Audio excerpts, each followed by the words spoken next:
Good evening, my fellow Americans. We have been compelled to create a permanent armaments industry of vast proportion. We annually spend on military security alone more than the net income of all United States corporations. We recognize the imperative need for this development, yet we must not fail to comprehend its grave implications. Our toil, resources, and livelihood are all involved. So is the very structure of our society. In the councils of government, we must guard against the acquisition of unwarranted influence, whether sought or unsought, by the military-industrial complex. The potential for the disastrous rise of misplaced power exists and will persist. We must never let the weight of this combination endanger our liberties or democratic processes. Only an alert and knowledgeable citizen can compel the proper meshing of the huge industrial and military machinery of defense, the prospect of domination of the nation's scholars by federal employment, project allocations, and the power of money is ever present and is gravely to be regarded. We must also be alert to the equal and opposite danger that public policy could itself become the captive of a scientific, technological elite. We cannot mortgage the material assets of our grandchildren without risking the loss also of their political and spiritual heritage.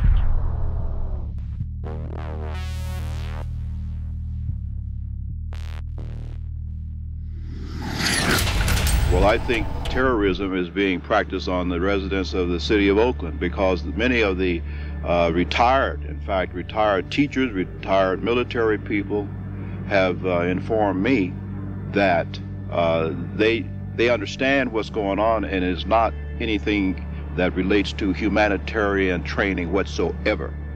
This is a psychological, as we in the research community say, this is a psyops. They're preparing people for what is coming, not what is being presented today. So you're saying they're preparing people to accept it with incrementalism? That is correct. Like the old frog example. You know, you put the frog in the water and you just gradually continue to raise the heat on the water until the frog is cooked. And that's the way it works. The problem is that the local people in general, just will not take their heads out of the sand. I'm going to tell everyone I can, listen, we have a serious problem. And it's called a police state. It's called a police state.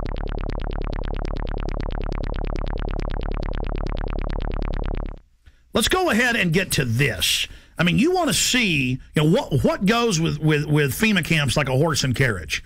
Troops, militarized police, training with the Army to take over your cities and towns. Let's go ahead and play this YouTube clip, Martial Law is Coming, from News 7 at 11. The scenario was a fake, but the pepper spray and billy clubs used to break up this riot were definitely real. Good evening, I'm Miranda Stevens. Whether it's terrorism, riots, or any major disaster, local agencies will be the first to respond. That's why Roanoke City wants its disaster training to be as real as possible. Jeremy Butterfield has more. It's supposed to look like a riot, and the scene at William Fleming High School had all the elements. I'm one of the rioters that the guard and the police force had to take down and arrest, and did very successfully. In this scenario, everyone has a role to play. The rioters were ready to fight back as Roanoke Police, Roanoke Fire, local National Guard troops, and members of the Virginia Defense Force secured perimeters and moved in to make the arrests. Prior to 9/11, these organizations couldn't communicate and did not work together. They worked to support each other, but not together.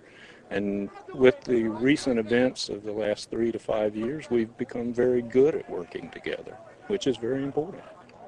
Of course, these weren't real rioters. The rebels in T-shirts were all members of one of the participating agencies, but you couldn't tell that during the exercise. If you weren't protected by an orange vest signifying you as an observer, you were in danger of being hit by eggs, bottles, billy clubs, or even the occasional well-placed round from a sniper. We try to make this very real.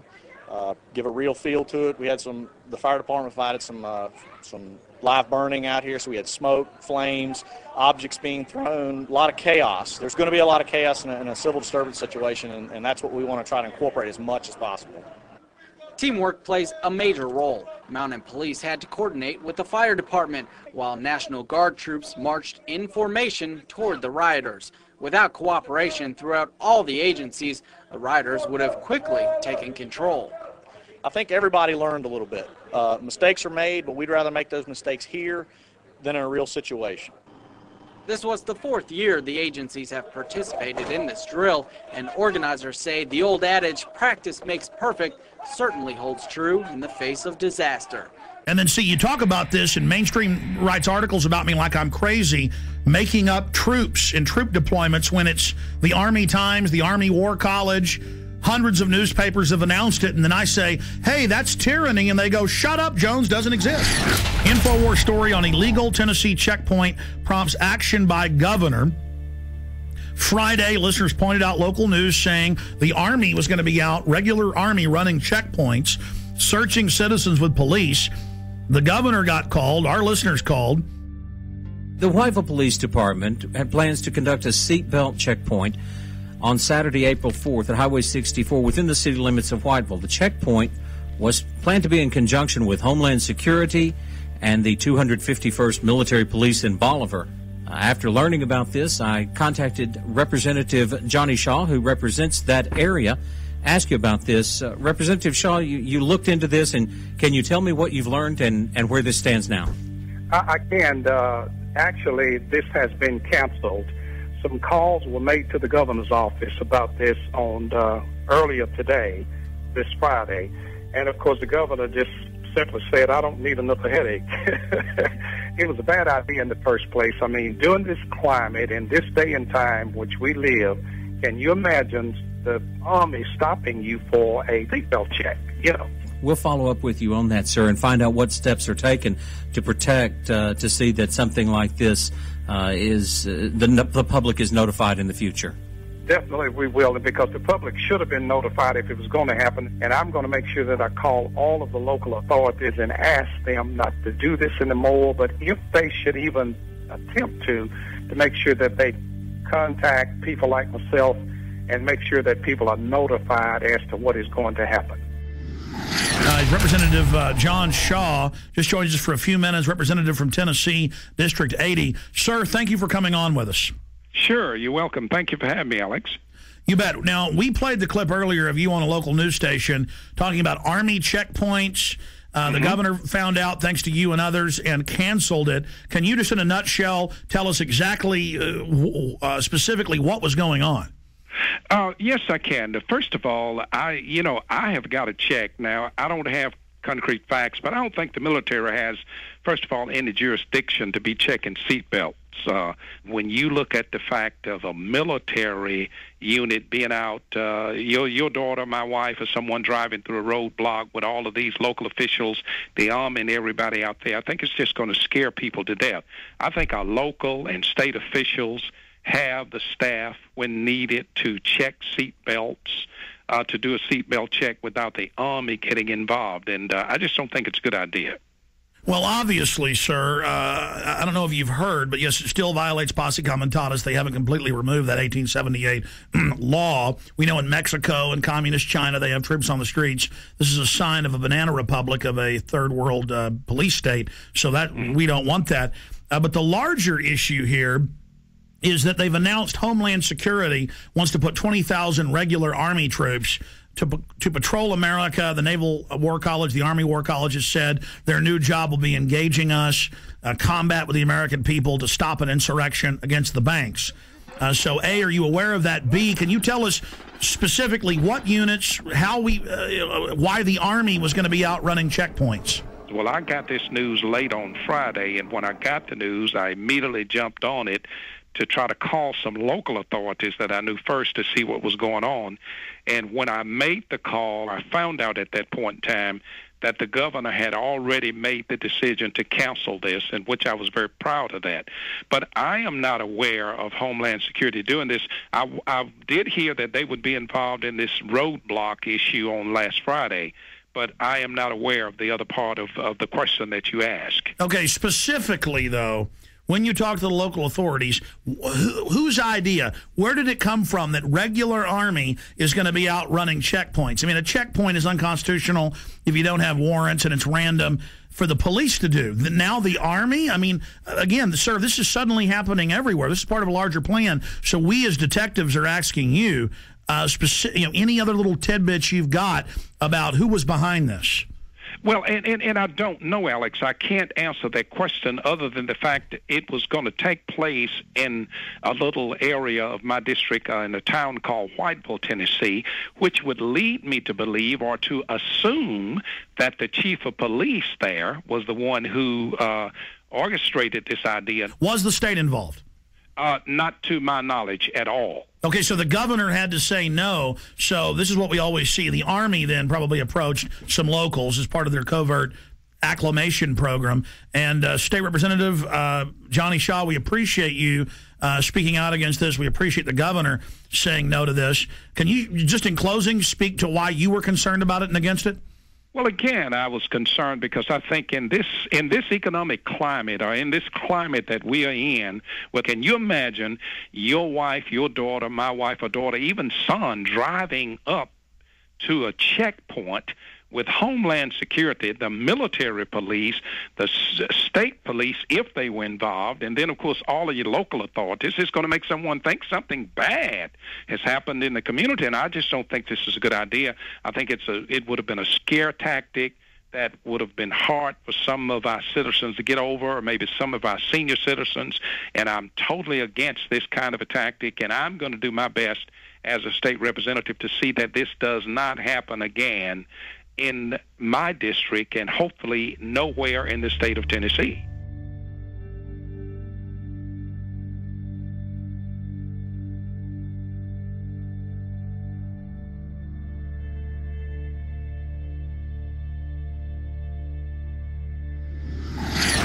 Now, this is being done to acclimate the public so they don't panic when troops take over the city hall, the county, the state.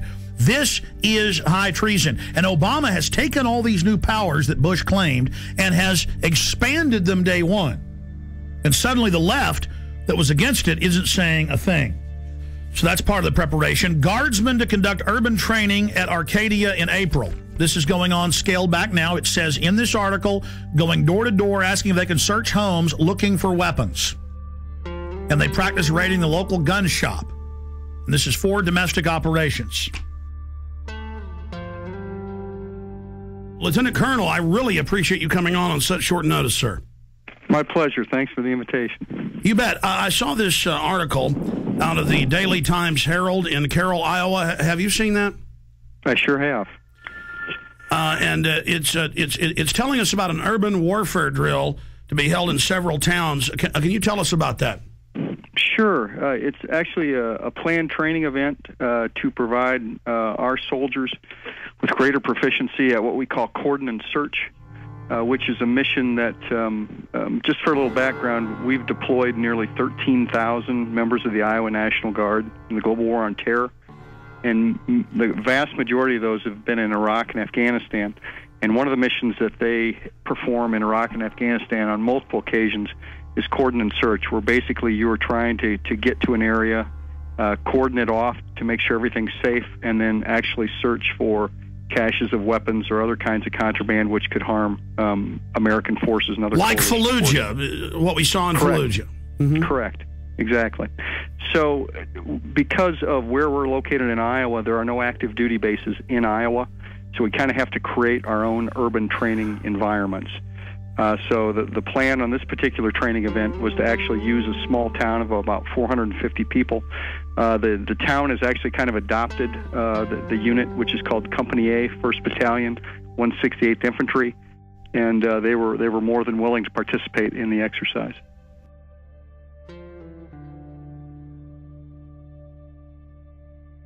Going through through this article, I mean, explaining exactly what they're going to do door to door with the houses, what the checkpoints are going to be simulating. Sure. When you're talking about coordinate search operations, you've got several different rings of security that you've got to provide in a particular area.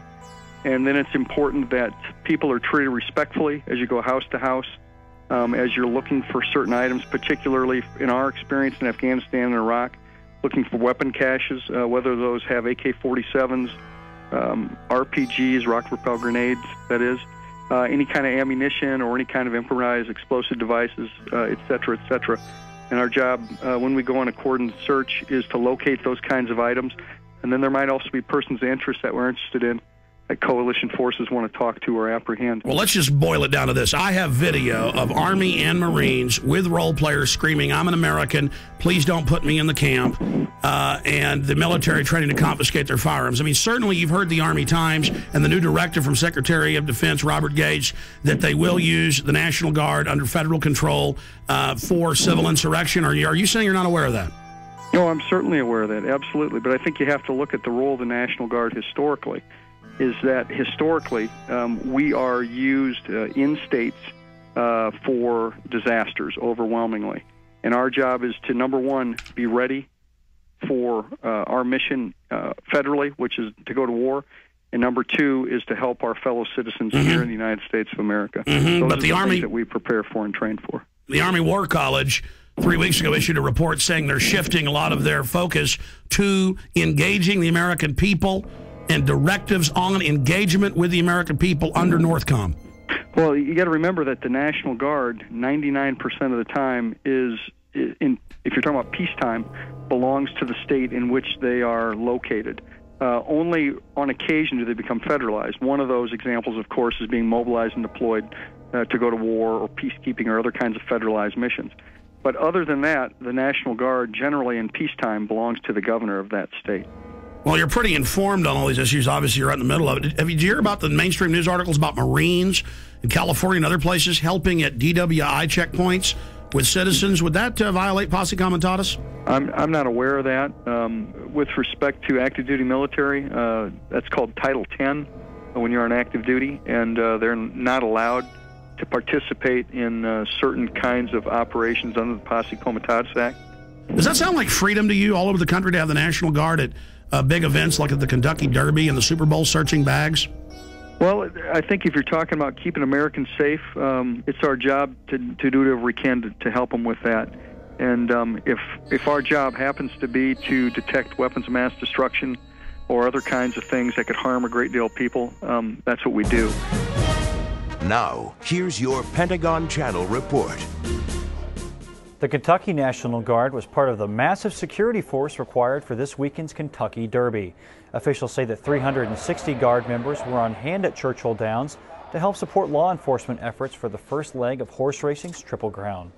Now, the troops took care of crowd and traffic control, provided 3 choppers and crews for aviation support.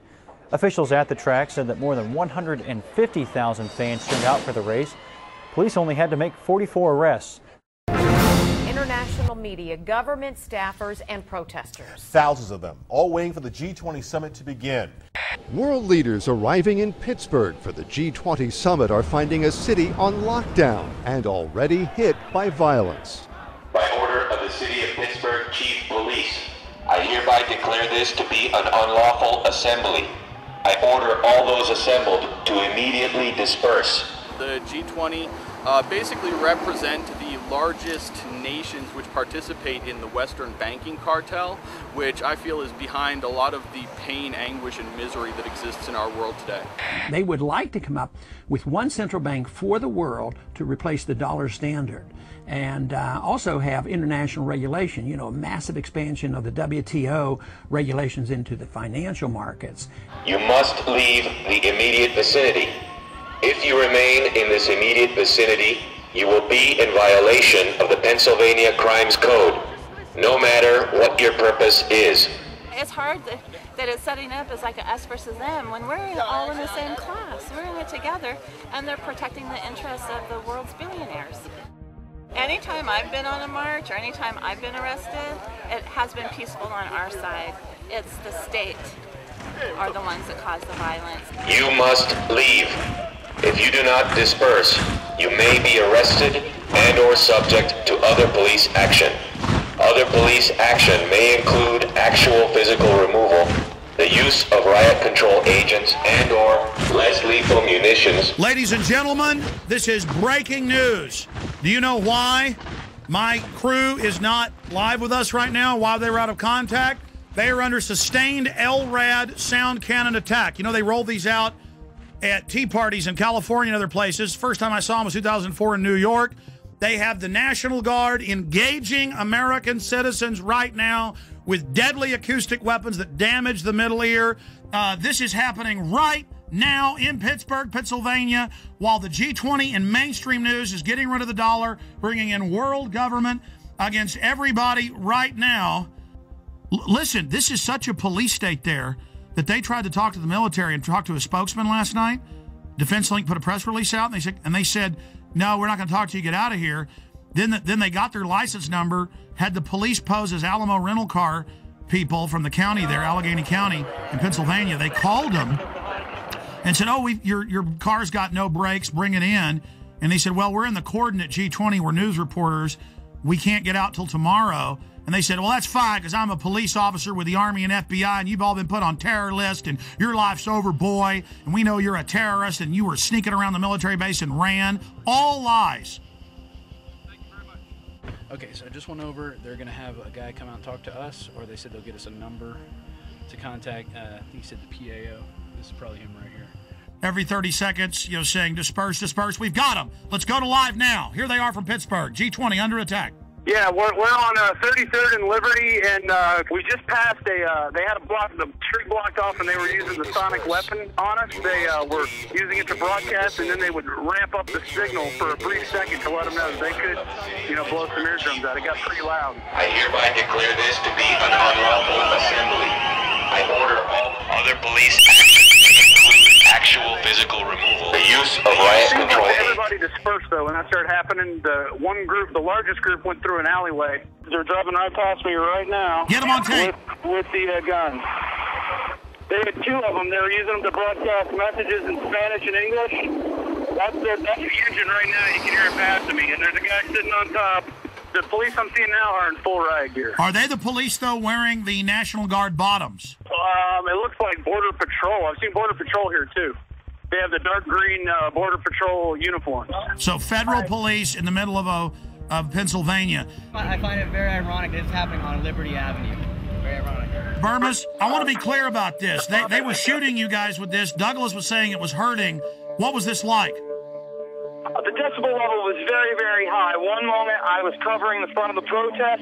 The next moment my eardrums were blasting. And as that happened, I basically turned around, saw about 40 riot police assisted by military, and I ran up and I got all the footage I could. Every once in a while I'd have to take There a you few go, steps back. assisted by military. So this is the military attacking the American people, because in every news article I see, they're together. So that's key for the article Watson's doing. The military was with them. Yeah, absolutely. I mean, they were in military fatigues. SWAT is also here. I got a good shot of one of the military personnel hooing on top of the Pittsburgh paddy wagon. Basically, most of the Humvees in the military were cordoning off at checkpoints on Main Street in the main city of Pittsburgh. They were in full military fatigues. I mean, these weren't just the pants; they were the tops. There's no doubt that there's military here, Alex. I approached them. I asked them what their mission was. What's the mission? You can't say? Sir, what would you have to say to critics that say this is a violation of posse comitatus? I'd say that you need to talk to my PAO. You know what posse comitatus is? No. No? Separation of military and police? Be the first military guy to tell me what it is. I've asked about a dozen today. No, but nothing, right? And it was the standard boilerplate answer of, you know, we're just following orders. We're just here to support law enforcement. That's all we know.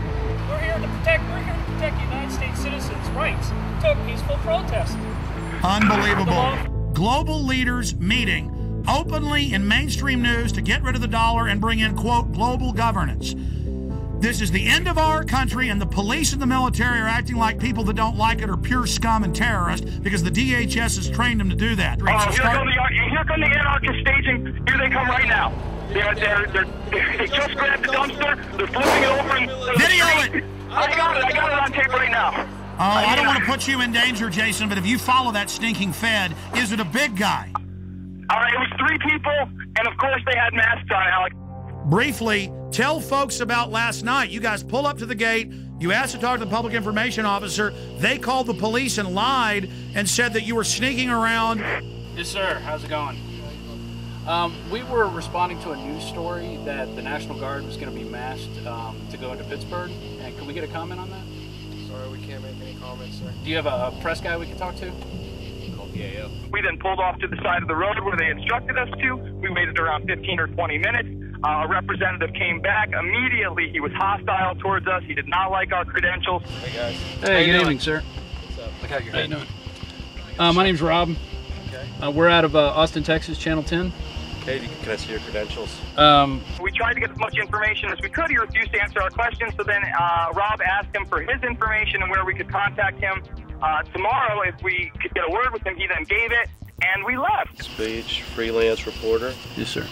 Okay, so what are you looking for? Well, we're following up on a report that we got, and it's that we read. It said there's 2,500 troops that are going to be deployed into Pittsburgh for the G20 for security. Once again, do you have? I'd like to talk to your editor. I'm more than welcome to. I'm more than willing to do this. So you got somebody back at the station I can talk to? You guys have credentials for the G20? I can't. The middle of the night, you come here tomorrow. We'll see what we can accommodate you. We're not going to. I mean, we only got a few questions, man. Yeah, we just have like 4 questions. The answer is no. I'm not going to comment. No, I'm not. That's okay. We're going to deny the interview. If you get some credentials, you get some that I can work with, I'll do the interview. We didn't run away from anything. By the time that we had left, turned around, and exited the main military facility, there was another car parked on the other side of the road, waited for us to pass, followed us for an exit, then got off. And then we were shocked when Douglas got a call trying to entrap him and have us go return our rental car for quote-unquote 2 more free days. When we didn't fall for that, he then came clean and said he was actually military personnel, and he wanted to know whether or not we were terrorists, Alex. And then he told Douglas, you're on a list now, pal, for the rest of your life. Yeah, he did. With pleasure. You ran from them. Is that true? Absolutely not. Can I have your name and number so we can call you tomorrow? Sure. Okay. 17821. Chris Cleaver. All right, thank you. Okay. Thank you. Yep.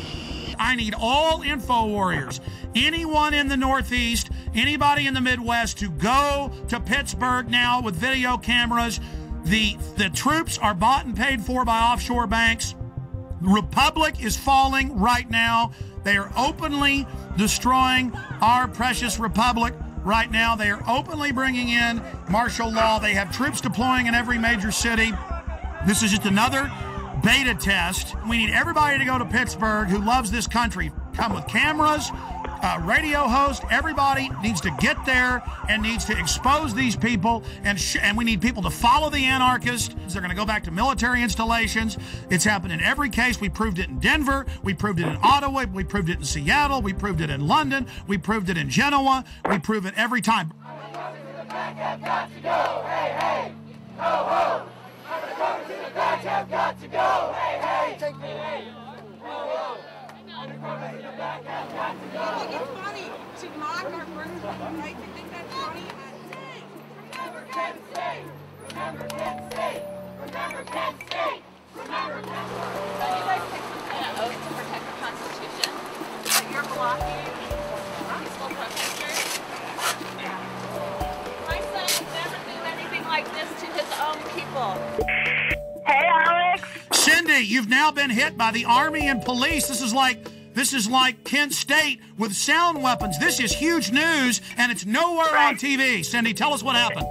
We're just trying to get to downtown so we can exercise our freedom of speech, Alex. And you know they're blocking peaceful protesters. We don't have any weapons. They're blocking us with the most disastrous, horrible weapons that they can think of. And so yeah, it's just really awful down here.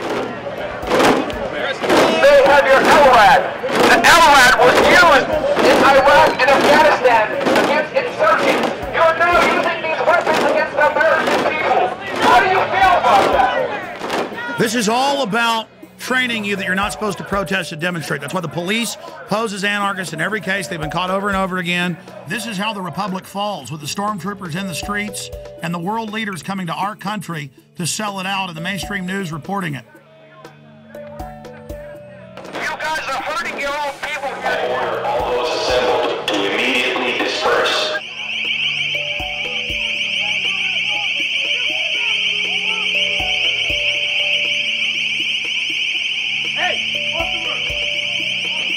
Cindy, did you know they're openly announcing the formation of a world government at this meeting? Yes, I know they are. The head of the EU even spoke out against it, Klaus, at the UN yesterday, and they're openly announcing the end of the dollar. Those troops don't know that their whole savings and their whole family future is gone, and there they are with pleasure, guarding the very government that is illegitimate and criminal. The troops are out here. There are our brothers and sisters, there are sons and daughters, and there are mothers and fathers, and they're turning their guns on us. They're turning their weapons on us, where we really should be marching to the G20 and arresting those guys. Here they come again with their LRAD, Alex. They're coming with it. They have us blocked in. There's nowhere for us to go. This is what police state looks like. By order of the City of Pittsburgh Chief of Police, I hereby declare this to be an unlawful assembly. I order all those assembled to immediately disperse. You must leave the immediate vicinity. If you remain in this immediate vicinity, you will be in violation of the Pennsylvania Crimes Code. Yes, sir. Did you say that the protesters are turned around because they're blocked in? Yes, they are blocked in. Run! Get out! I told you! Go down the side street, get the hell out of there, or they're going to get you! Get out of there right now! By order of the Chief of Police, clear this area, or you are subject to arrest. Jason, are you there?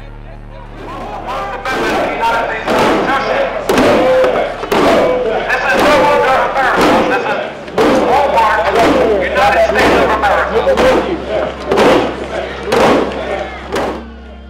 Amazing to have Burmis and Cindy Sheehan and all these people together. They're standing against tyranny. She lost her son.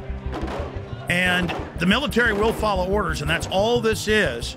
And there are the bankers openly setting up world government, bankrupting us by design.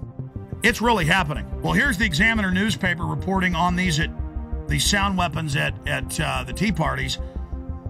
It says both town halls took place without incident. However, the use of military device concerned San Diegans. The LRAD crowd control is primarily used in Iraq to control insurgents and can cause serious and lasting harm to humans. And they admit this. I mean, this is just outrageous. Other police action may include actual physical removal, the use of riot control agents and/or less lethal munitions, which could cause risk of injury to those who remain. You must leave.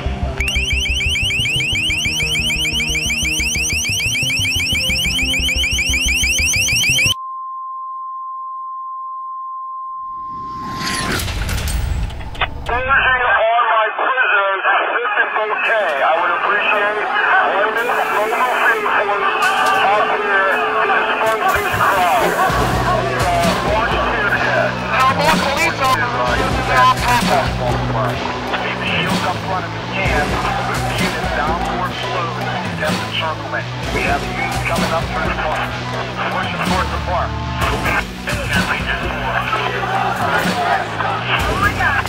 This is how we're going to push them. After we get the encirclement, we're going to push them down forward back towards Chemley Drive Extension. Leave Chemley Drive Extension open so we continue to push. Then we'll establish a skirmish line along Chemley Drive Extension.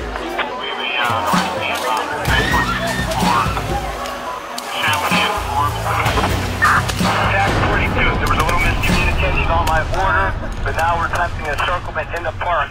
The police began to charge following the initiation of a tactic they called kettling. So called as to reflect the purpose of a kettle, to hold in water and heat it until it attempts to boil over. They're closing in. Get out of there. They're going to arrest everybody. And the police, he said, at the last thing, were coming from 3 ways, blocking them in. That's what they do. They corner you and then attack. by for gas deployment. We're setting that up along Melville. End of unit CDU, we have 5th Avenue covered. Unit 30, I'd like to express my professional regard to everyone. They did an excellent job down here. Remember that's a young girl right there. And all the operations for G20. Now, let's go ahead and go over these articles. Brigade Homeland Tour starts October 1st. 3rd Infantry's 1st BCT trains for new dwell time mission. Helping people at home may become a permanent part of active Army. And then you read this, the Washington Post reported it, everybody else did. It says, for riot control and civil unrest during a collapse of society. Then the Army War College came out a month later and said, yes, we're preparing to engage the American people. So there's that going on. So they have to have troops to take you to the FEMA camps. Washington Post, 20,000 more U.S. troops to be deployed for domestic security. They then expanded and said it won't be 4,000 troops, it'll be 20,000. Now they're saying, oh, it'll be 40,000 regular Army troops. The very troops that were in Baghdad doing gun confiscation, the very best troops they've got. Here's another one. Marines admit security force to operate inside U.S. This directly from the Marine Corps' own website. And they did it with role players, practicing confiscating people's guns. Here's another one. Unit learns skills to fight different enemy. And this is out of the American Force Press Service.